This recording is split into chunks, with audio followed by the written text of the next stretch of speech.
नमस्कार 4 PM में आप सभी का स्वागत है। मैं हूं आपके साथ अब्दुल करीम।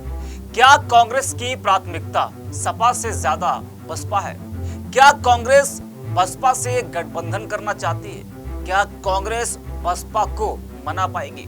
ऐसे तमाम सवाल हैं जो लोगों के मन में अब चल रहे हैं, क्योंकि सूत्रों के हवाले से जो खबर आई है वो चौंकाने वाली है। जी हाँ, इंडिया गठबंधन तो बनकर तैयार है और काफी हद तक सीट शेयरिंग को लेकर बात भी बनती दिख रही है। हाल ही में अखिलेश यादव और आरएलडी प्रमुख जयंत चौधरी की मुलाकात भी हुई, जिसमें सीट शेयरिंग को लेकर चर्चा हुई और जिसमें आरएलडी यूपी में 7 से 8 सीट पर चुनाव लड़ सकती है। लेकिन विपक्षी गठबंधन में शायद कुछ ठीक नहीं चल रहा है और चुनाव आते आते या उससे पहले शायद कुछ नया भी आपको देखने को मिले या एक नया गठबंधन देखने को मिले।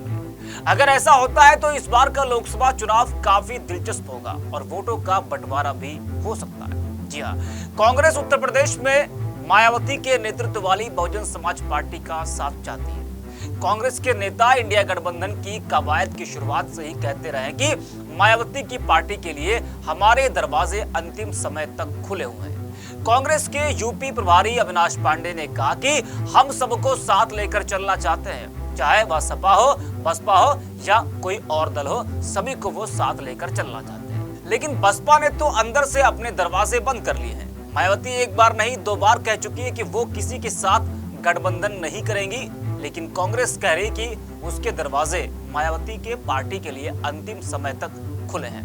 वैसे ये मायावती है, कहती कुछ है करती कुछ है और अंतिम समय तक कुछ नहीं कहा जा सकता है कि मायावती क्या करने वाली है। आपको बता दें कि कांग्रेस अपने उम्मीदवारों की सूची तैयार करने में लगी है। पार्टी ज्यादातर सीटों पर नए चेहरे उतारने की तैयारी में है और कई सीटों पर प्रत्याशियों ने खुले तौर पर चुनाव प्रचार भी शुरू कर दिया है। हालांकि पार्टी की ओर से अभी हर लोकसभा सीट पर 2 से 3 उम्मीदवारों की सूची तैयार की जा रही है और कांग्रेस इस बार ज्यादातर नए चेहरों पर दांव लगाना चाहती है, जिसको लेकर पार्टी युवा नेताओं की लिस्ट तैयार कर रही है और कांग्रेस जो सूची तैयार कर रही है उसी के आधार पर वो गठबंधन में दावेदारी करेगी। और तो और सबसे बड़ी खबर यह है कि कांग्रेस गठबंधन में तो है, लेकिन वो यूपी की सभी 80 लोकसभा सीटों पर तैयारी कर रही है। अब इससे अंदाजा आप लगा सकते हैं कि कांग्रेस की आगे की रणनीति कुछ और ही हो सकती है। और जैसा मैंने पहले कहा कि कांग्रेस युवा चेहरों पर दांव लगा सकती है, जिसको लेकर कांग्रेस के युवा नेताओं ने अपनी तैयारी भी शुरू कर दी है। बता दें कि कांग्रेस अपने युवा नेताओं के जरिए नए सिरे से सियासी समीकरण साधना चाहती है।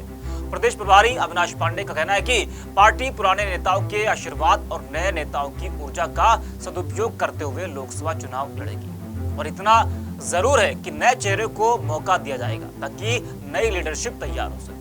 वैसे जो रणनीति कांग्रेस की है वही रणनीति बसपा की भी है। दोनों का फोकस युवाओं पर है, तभी तो मायावती ने आकाश आनंद को बड़ी जिम्मेदारी सौंपकर युवाओं को साधने का प्रयास किया है। और अब बात करते हैं कांग्रेस की तैयारियों की, जहां राहुल गांधी भारत जोड़ो न्याय यात्रा के जरिए अपनी खोती राजनीतिक जमीन तलाशने में जुटे हैं, तो वहीं कांग्रेस की ओर से यूपी की सभी 80 लोकसभा सीटों पर उम्मीदवारों का पैनल तैयार किया जा रहा है। लेकिन दूसरी तरफ गठबंधन के लिहाज से सभी दरवाजे खुले हैं और इतना जरूर है कि गठबंधन में किसे कितनी सीटें मिलेंगी और अभी इसकी तस्वीर साफ नहीं है। फिर भी पार्टी की ओर से हर सीट पर 2 से 3 उम्मीदवारों के नाम तय किए जा रहे हैं। सूत्रों का कहना है कि कांग्रेस की प्राथमिकता सपा के बजाय बसपा है। जी हाँ, उत्तर प्रदेश में इंडिया गठबंधन में शहमत का खेल चल रहा है। सीटों को लेकर सपा कांग्रेस में मनमुटाव अभी भी बना हुआ है। उधर कांग्रेस बसपा को गठबंधन में शामिल करने को लेकर भी प्रयासरत है। मायावती इंडिया गठबंधन में शामिल होने से इनकार ही करती आ रही है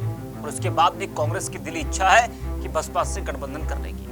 वही समाजवादी पार्टी से सीटों को लेकर हो रहे मनमुटाव पर कांग्रेस अपने प्लान बी पर भी काम कर रही है। लिहाजा वह बहुजन समाज पार्टी के साथ गठबंधन कर चुनाव लड़ने की संभावनाएं बरकरार रखना चाहती है। मायावती इस वक्त देश में दलितों की सबसे बड़ी नेता मानी जाती है। बीएसपी की पूरी राजनीति दलित वोटर्स के केंद्र में है।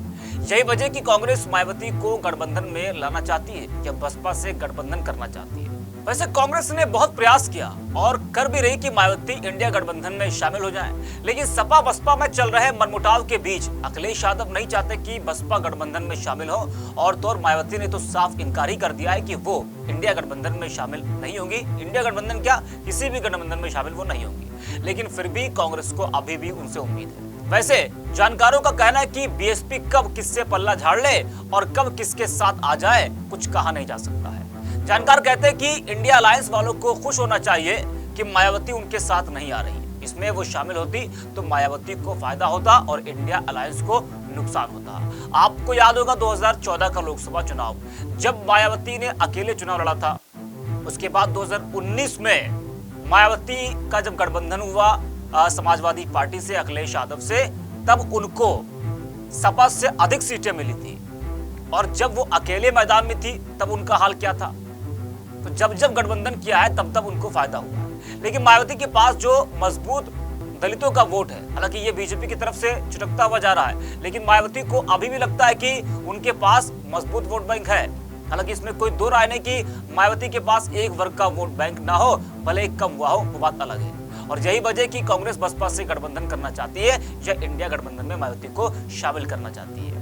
अब मायावती ने ऐलान तो कर दिया है कि उनके दरवाजे सभी के लिए बंद हैं और वो इंडिया गठबंधन में या किसी भी गठबंधन में शामिल नहीं होना चाहती है। लेकिन ये मायावती है, कुछ नहीं कह सकते हैं कब किसके साथ चली जाए और कब किससे गठबंधन कर ले। और शायद कांग्रेस को भी उम्मीद हो कि अगर बात समाजवादी पार्टी से सीट को लेकर नहीं बनती है तो फिर वो बसपा के साथ शायद गठबंधन कर ले। अब देखना यह होगा कि आखिरकार इंडिया अलायंस में कांग्रेस का स्टैंड क्या होता है। कांग्रेस से जब सीट शेयरिंग को लेकर समाजवादी पार्टी की बात होगी, उसके बाद कांग्रेस का रुख क्या होता है, ये देखने वाली बात होगी। और अभी तक तो मायावती ने साफ इनकारी कर दिया है कि वो किसी से गठबंधन नहीं करेंगे। लेकिन देखने वाली बात यह होगी कि आखिरकार इस बार लोकसभा चुनाव में क्या कुछ नया देखने को मिल सकता है। ऐसे तमाम वीडियोस को देखने के लिए बने रहिए 4PM के साथ।